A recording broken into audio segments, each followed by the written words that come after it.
I'm about to shoot from the hip, man. My DRZ Supermoto got stolen again. Now, in order to tell you how I got stolen the first time, I got to take you back to before I owned a motorcycle. And before I owned a motorcycle, my cousin Jesse, who was like my brother, didn't own a motorcycle either, but we was both on the hunt. We was on the prowl. You know, we was some little shithead kids, barely any money. We trying to do it up. Cause we think the girls gonna think we doing our big one if we got the motorcycle. So, you know, we're broke. We still living with mom and we're trying to do our big one. What do? We buy motorcycles. My first choice was, at the time, my dream bike was the MT-07. Naturally, I went to the dealership and I'm like, let me get the MT-07. And naturally, they told me no. They was like, you ain't got no credit. What are you doing, gang? Like, you're not walking out here with no MT-07, gang. You have no credit. You barely make any money like that. Like, what are we doing here, gang? While on the other side, my cousin Jesse, he got chilly. He talking about, what bike do I want? I feel like getting a DRZ 400 Supermoto. So I'm gonna go get a DRZ 400 Supermoto. And I'm doing all type of extra shit trying to get this MT-07 eventually. We went to Del Amo Motorsports once, right? I tried to do it on my own, using my own credit. I barely had any credit at all. They said no. At this time, my brother was working at Honda selling cars. He liked the environment so much, he yapping to somebody in the side, and he ended up talking himself into an interview. Time passes by. My brother eventually gets hired. He's doing his big one at Delamo. New MT-07s come in, and I'm like, you know what? I need to get this MT-07. My cousin over here learning how to wheelie on his DRZ, and I'm over here playing beat dick. I don't got a bike. My godfather agrees to co-sign for me. We go back to Delamo Motorsports. At this point, my brother's working there as a salesman now, and I buy my first bike from my brother, Wardo. So now we both got bikes, right? Me and my cousin Jesse, every now and then we riding around, we doing our big one through town. We live in Compton at the time. This was Jesse's daily. He dailied this DRZ 400, and I dailied my MT-07. One day, get a call. They're like, "Yo, Jesse crashed. He got hit off his bike." I'm like, "What?" They're like, "Yeah, he's in a hospital. You can't see him right now though because it's too many people, all this stuff. Like, he got injured, right?" He's literally at this point, he's done with the bike. He don't want the bike no more. The insurance picked it up. They're like, "Yo, like, you want this bike back?" And in comes Mondo, my other brother I grew up with. You feel me? We're not blood, but we got a bond stronger than that. Mondo buys this DRZ.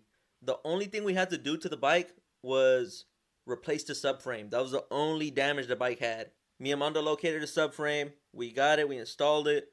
Mondo's like, you know what? It had this ugly Acerbis adventure tank. It had like the really tall tank with more fuel capacity. Hated it. Mondo's like, I need to get the OG tank on this bike. He found one. Got an OG tank. Got new plastics. Mondo loved this bike. He cherished this bike. It was his baby, his pride and joy. He goddamn put spoke skins on it. He wrapped it. We did a low profile headlight. We did levers on it. We did, this was Mondo's pride and joy, his baby. He's doing photo shoots on it. He's doing his big one, doing photo shoots. Got models taking pictures with his bike, all type of stuff. One night or one day, Mondo comes home from work. He walks into the house. He's unlocking the door. He's like, hold on. It's something right here. He's looking around. Where the fuck is my bike? His bike usually by the front door outside, right? Bike not there. Tripping. File police report. Bike gone. Call CHP. Whatever you gotta do. Like, yo, the bike's gone. It's my baby's gone. Do something. Of course, time goes on. CHP calls Mondo one day. I'm not sure if it was weeks or months. If you ask me, it was over a month. Yo, we got your bike. Mondo's like, huh? At this point, we forgot, like, we low-key forgot Mondo had a bike at all. Like, he's like, what? You got my... Like, yeah, we got it. We're pretty sure it's yours. They bring it back to the CHP station. Mondo goes, verifies it's his. This is a key point. The bike didn't have a license plate, nor did it have a VIN plate.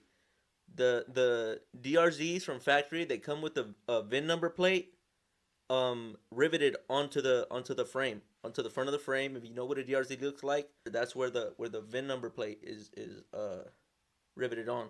So now Mondo gets the bike back, right? He's looking at it. He's like, man, like I always had plans of like tearing this bike down, every single nut and bolt on it, and doing it up. And now it's like the perfect opportunity because the bike is thrashed. Like when he got it back, the bike was absolutely thrashed. I'm talking about they spray painted the rims, the plastics, spray painted the headlight. They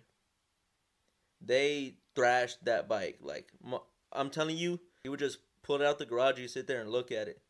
He just like I guess like he didn't know if he really wanted to take that leap. Like it was a lot of work. It was gonna take a lot of work to get it even close to what it was before. And sure enough, he did. He took the leap, right? He tears it down. You know, he takes the wheels apart, gets them powder coated. Takes the engine out the frame. You know, takes the forks off the bike, the swing arm, everything. Once it's all disassembled, he's looking at what he got on his plate. He done made his bed. He's like, I'm not laying in this bitch. I am not putting this bike back together. I'm not spending the money to do all this. Like, I'm over it. Like, it's a lot. She's too far gone. I'm not rebuilding her. In comes Wardo again. Oh, you got a bike over there? You got a project over there? Let me get that. Mondo's like, word? $1,000, yours. All right, Wardo gets it. Tears it apart. He don't want it no more. He's like, this is too much for me. I do not want to deal with this. Damn near pulling his hair out at this point. Who is a bigger dumbass than Wardo that Wardo can call that will shovel this fucking bike from the ground into a bucket and take it off his hands? Who's a bigger idiot he could call? Me. Picks up the phone and he calls me one day. Hey Andy, you want this bike? I'm like, what bike? The DRZ that I got from Mondo. I'm like, oh, it's you fixed it? No. And what do I say when he called me? Absolutely. Take my dumbass to Compton probably within the same week. And I shit you not. I received what is a DRZ 400 Supermoto. The entire Supermoto, I receive it in a plastic box like this. It's a plastic box. There's an engine in there. There's fork extension, swing arm. There's wiring. I'm telling you, there's an entire bike in a box. And I'm like, yes, this is me. I take it home.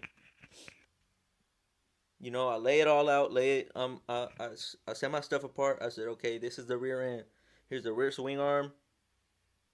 Here's the frame. Here's the engine. Here's the wiring.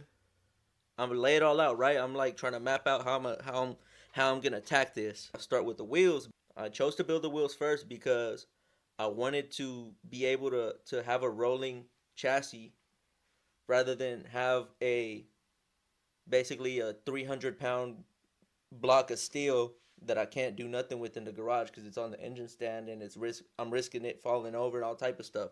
I needed it to be a rolling chassis first. That's how I chose to start the build.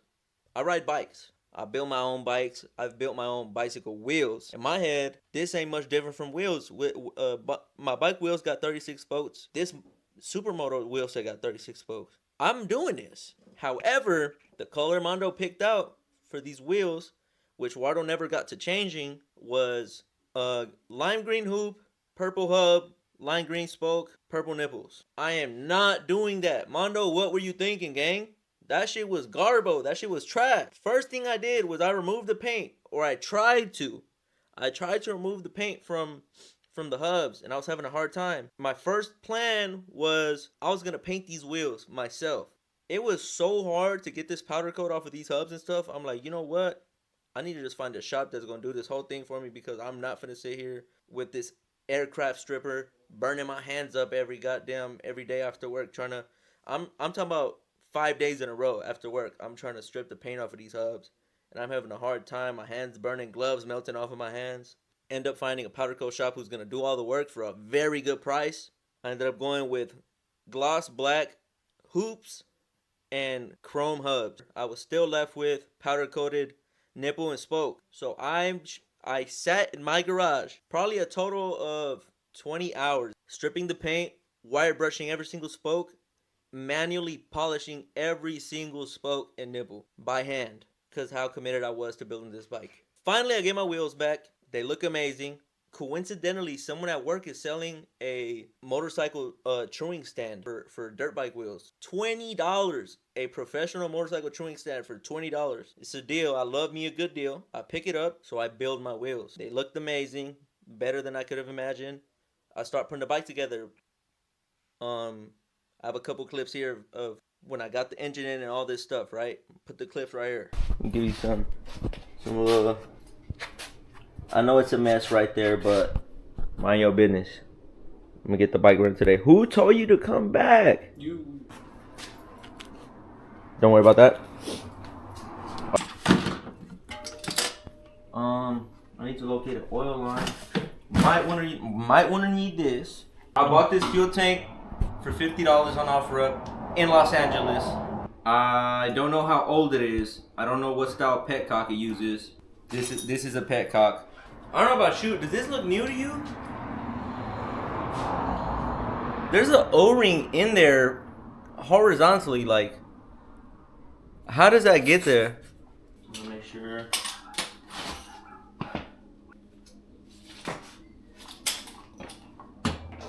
Okay, yep, I gotta take the gas tank off.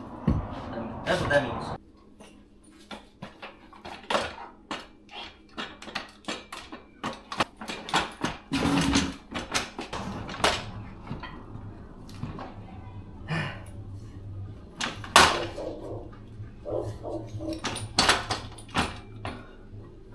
All right.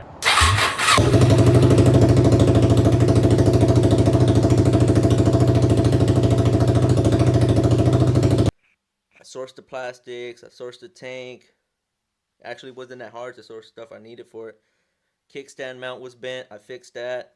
So at this point the bike is taking form. Like the bike is back beautiful again. I painted the frame on my own, I cleaned up the swing arm, I cleaned up the forks or the stanchions, I cleaned up, put new mounts on it.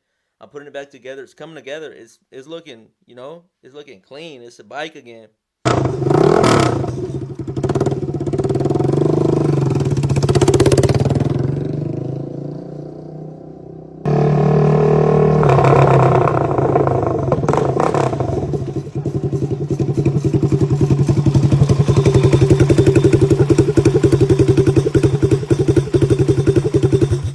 Wardo catches wind of this because I'm posting on my Instagram. He catches wind. He's like, "Yo, what are you about to do with that?" I'm like, "What are you talking about? Like, I'm finna do it up. I'm finna rip this hoe." He's like, "You want to sell it?" I'm like, "Word." I was kind of thinking of selling it because I'm like, this bike is looking really nice. Somebody's gonna love this bike more than me. I'm never really was a big fan of the DRZ, but I love supermoto, so I'm like, you know what? I've got a supermoto for free, basically. Just took a little elbow grease, some man hours, and I got it back into a supermoto. But then when Wardo introduced the idea in my head of getting rid of it, I'm like, you know what? You're my brother. You gave it to me for a deal. Sure, I'll give you a deal. We made a deal, right? Within the same week, the bike was put back together minus a headlight. And the rear brake needed to be bled. That's the only thing the bike needed. Same week we worked the deal, I delivered it. It was a Friday night. Drove to Compton from Phoenix on a Friday night. I ride bikes, like I said. I am sponsored. So I had a ride that weekend in LA. I'm like, yo, I'm about to pull up. I got somewhere to be. I'm going to just drop the bike off and then I'm going to come back home later. I drop the bike off. He takes possession of the bike.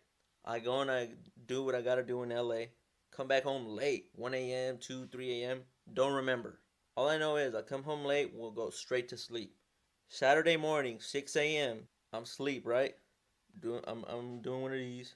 I'm doing one of these and all of a sudden I feel hand on my chest doing this. I wake up, it's Wardo.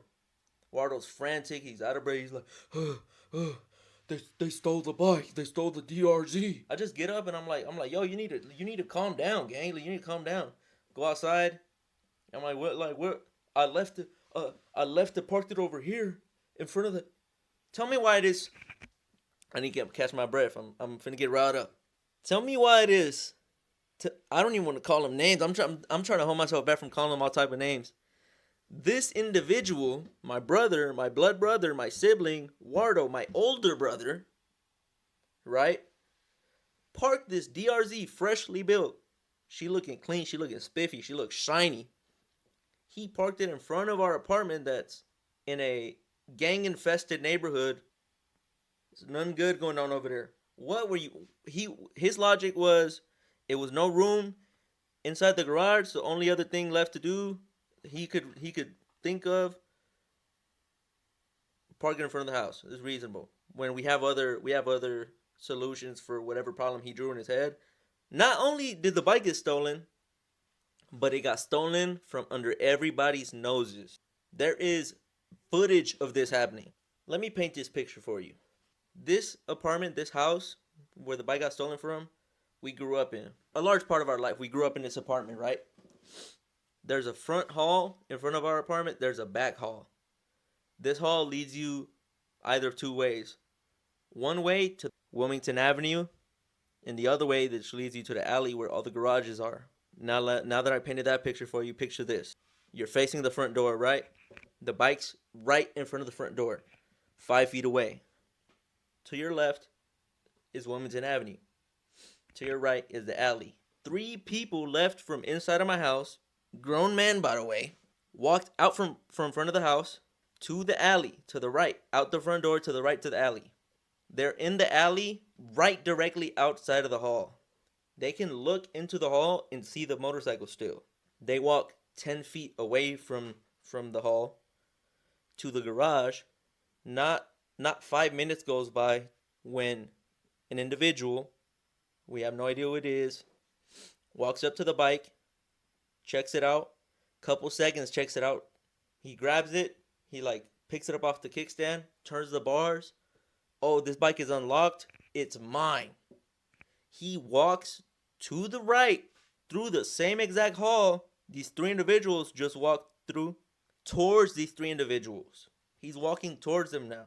Had he arrived 1 minute sooner than he did, these 3 individuals would have had the time of their lives. It is a free body. They would have turned him into tomato sauce. So as he's exiting the hall, he's making a right.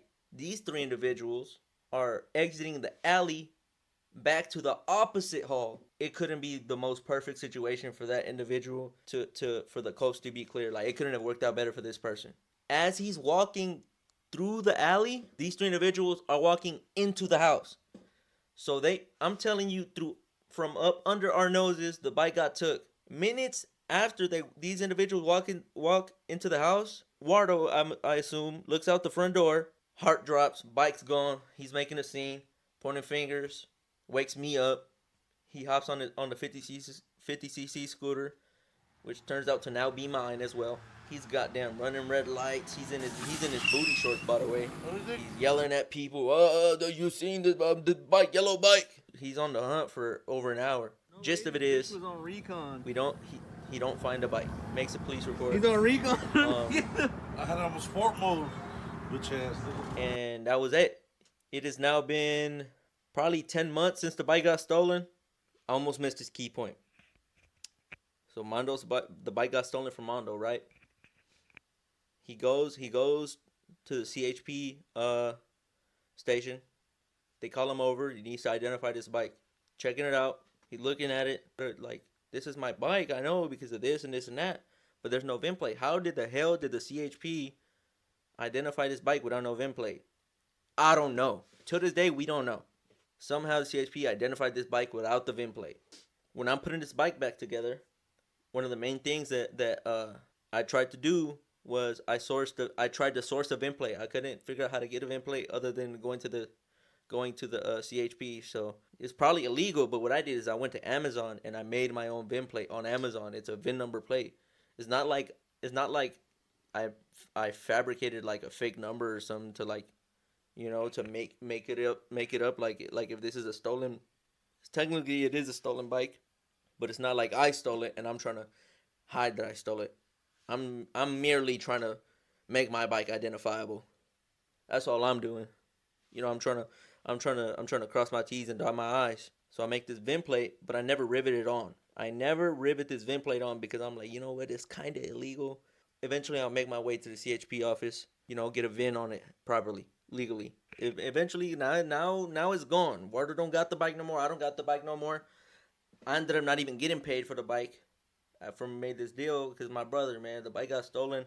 He's out a bike and I'm out some money. We're both gonna take this L. I'm not gonna let my brother take this L by himself. Even though we could sit here and point fingers and be like, it was his fault. What are we gonna do? What are we gonna do? It's gone now. It's a lost cause. Now I did take some heat for this though. I did make a little video. I tried to make a little motivational video where I'm like, we could sit here and we could cry, but I'm gonna keep this motherfucker rolling. I got flamed in the comments. Video low key went up. I got flamed in the comments. Kind of dumbass would leave. Why would you do it with the bike? You deserve to get that bike stolen because you left it out like that for somebody to steal it on purpose. You left it out there like that. This is an insurance job. What an idiot. I got flamed in the comments. Yeah, so now we're back to back at square one. Right back how when the bike got stolen the first time. No license plate, no VIN plate. Which is, I mean, if you ask me, it's a little bit of hope for it getting recovered. I personally forgot about that bike the day it got stolen. It's out of sight, out of mind. Yeah, I haven't owned a bike since then. I haven't owned a bike since the DRZ got stolen. However, I do plan on owning another bike. What's going on the vision board next for me is a Tenere 700, another Yamaha bike. It's an adventure bike. Why a little small ass idiot like me needs a bike like that, I don't know. I want one though. I may get in the near future YZ125, potentially RM125 if this deal falls through with Chris's friend or his brother. I'm not sure which one. I'm trying to do my big one. That's how it ended up from no bike to bike again to no bike again. Now I'm bikeless. No, I'm not bikeless. I got my scooter. I got my little 50cc scooter. My brother ended up giving that to me because he felt so bad about the DRZ situation.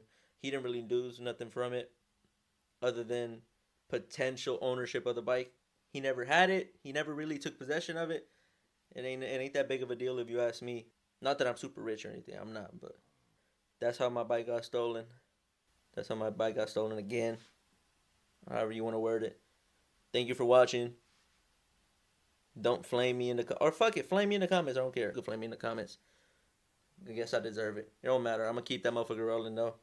Thank you for watching. Subscribe if you want to, like if you want to, comment if you want to, or if you don't do it. I don't care. Nah, I care a little bit. I do fuck with you. I'm gone. Go to your big one, gangy. Go get a bike.